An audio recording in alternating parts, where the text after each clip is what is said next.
quite honestly, I'm kind of just trying to hide, because it's really hard for me. I don't accept death well at all.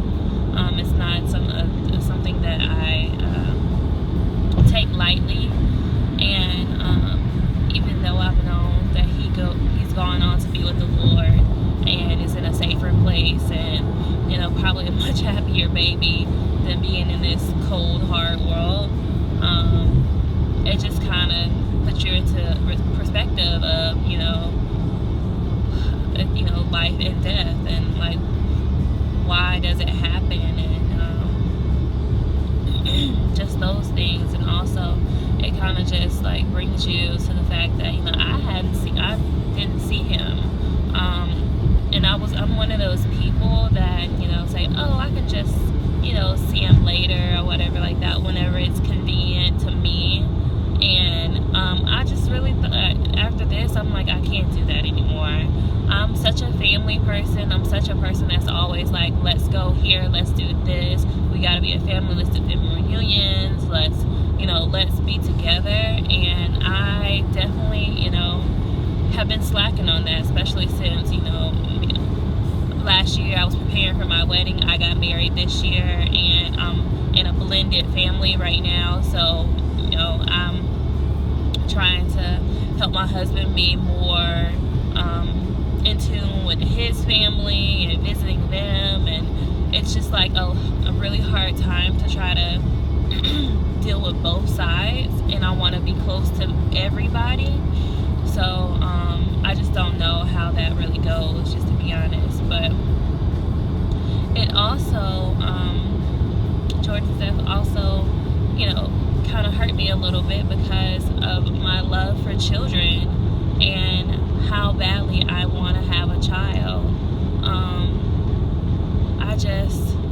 It's so sad. It's just like, I just really want kids, and I love my stepson to death. He's my son, and he's 7. I met him when he was like 4 years old, and I loved him the moment that I saw him, because he reminded me so much of his father.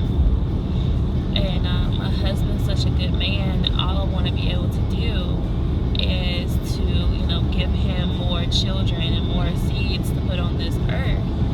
And I think it's such a beautiful thing to be a mom, and to bring life into the world. I just think that that's my ultimate goal, is to be a mother. And I just haven't reached that yet. And then watching my friends and people around me having kids, whether they wanted to have them or not, and it's like it's kind of one of those eye openers. Like, dang, when are you gonna try to have a child? And that's the main question I always get asked every time someone wants to talk to me about my marriage. They're like, oh, so when are y'all gonna have babies? And I'm just like, not now. We're gonna wait about 4 or 5 years.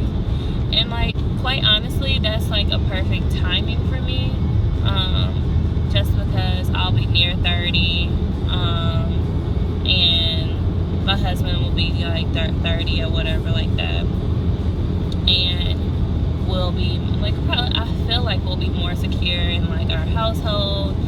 Hopefully we're planning on purchasing a house in 2 years, so it will be a better situation. But that doesn't help the fact that I want kids like right now. Like, if I could have them and financially be stable enough to take care of children, I would. And I would have 2 or 3, just to be honest. I would go ahead and get it out of the way, because I want my kids to be super close, just like my brother and I.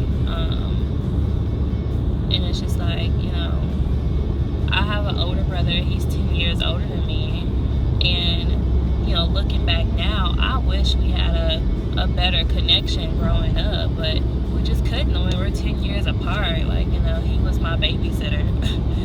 That's the kind of connection we had. But, you know, as adults, we've definitely made, you know, better chances to reach out and, like, connect more. And, you know, we can vibe on the same stuff or whatever, you know, but we're still 10 years, you know, it's crazy.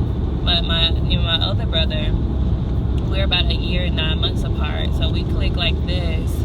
You know, we used to do everything together. So, and that's the kind of bond that I want for my children.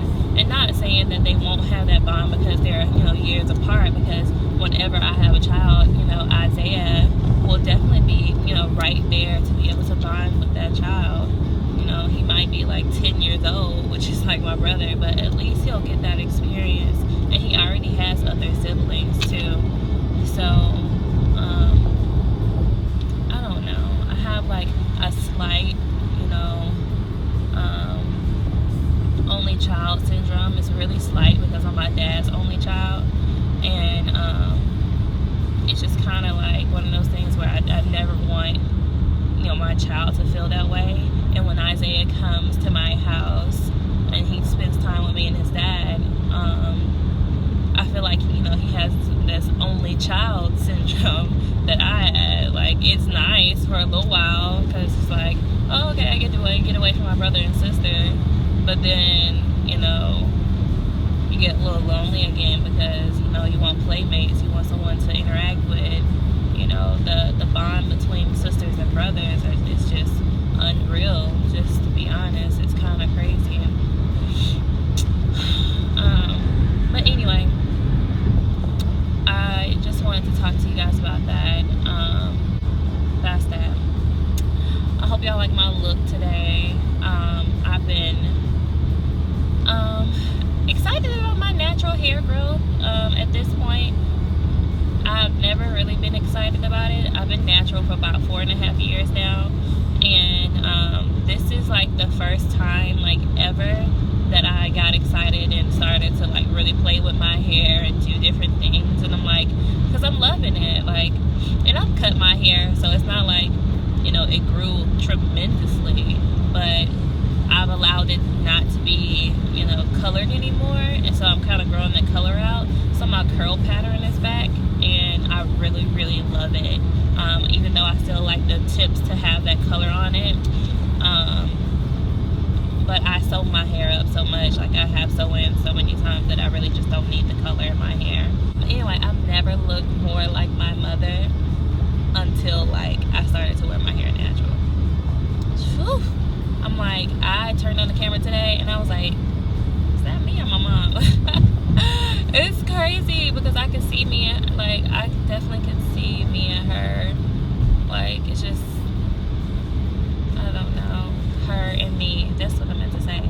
I can see her and me, and I think that's just absolutely crazy. I think it is. Anyway, love you guys. Please continue to pray for my family. Love y'all. See y'all later.